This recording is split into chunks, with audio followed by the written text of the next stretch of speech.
No, I don't play around. You know how I get down. Gang.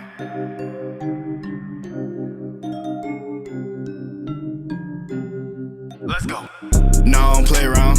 Young nigga, yeah, I stay down. You already know how I get down. Alright, what's up YouTube? Baby Stinger back with another video. As y'all can see today, pretty much gonna do the Racechip install. How it pretty much comes, you got your Racechip here, deactivation chip, and then the wire. And this is the manual they give you. You're supposed to have one like for your Pacific car, but they didn't give me. Mine's for like some kind of end car, I guess, a launcher end. I don't know which one it is, but anyways, I'm just gonna show you how to install the Racechips. All you really need is zip ties, and it's all plug and play. So all you really want to do, obviously, pop the hood.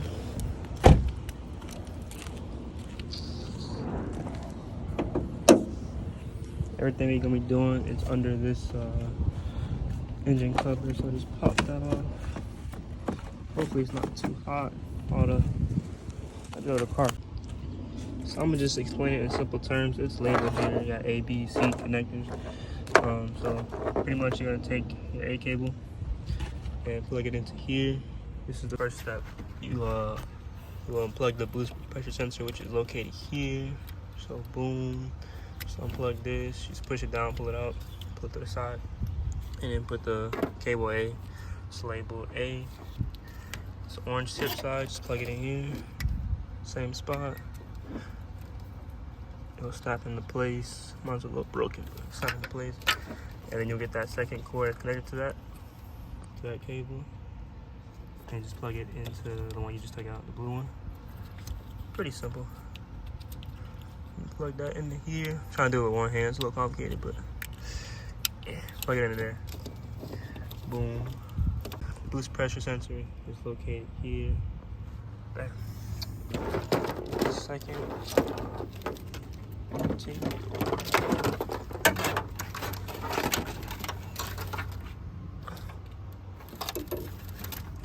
B cable. Here's to the right of the spark plug over here. It's right here, under there. Boom. Looks the exact same as A.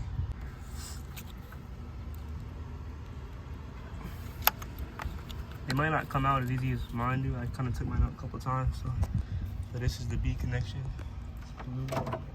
And all you do, same thing. Plug in the other end.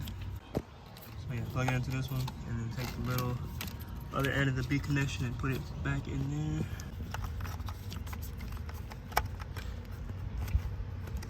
And snap that in place. So boom, we got our A connector, which is down here. B connector right here, same looking thing. Boom. And then for C, and then the C connection is down here, right there. Boom. That one's kind of hard to get to.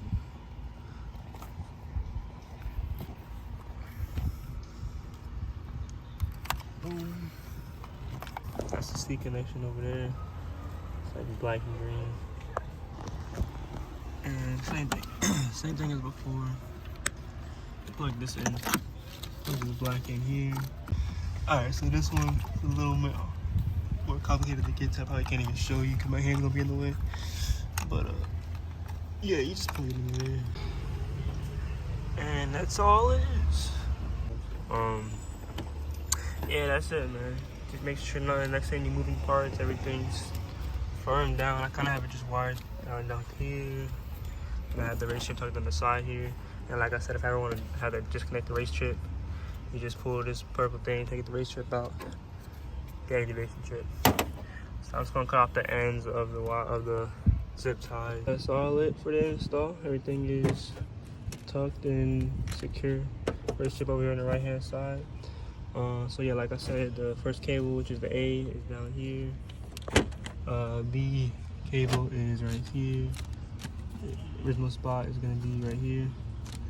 And then you have the C connector, which is back there. So yeah, pretty simple. Just plug it out, plug it on the other end, and then connect them, and just tuck them, and that's it. So now I'm just gonna cut the ends off, all the zip ties. Just put the engine cover back on. Click it in place. So yeah, I feel like this is the perfect amount of power for the 2-low. if you want to just like chill, daily drive, and just get a little bit more power out of it, you know, get you a JB4 or a Racechip, and you should be straight.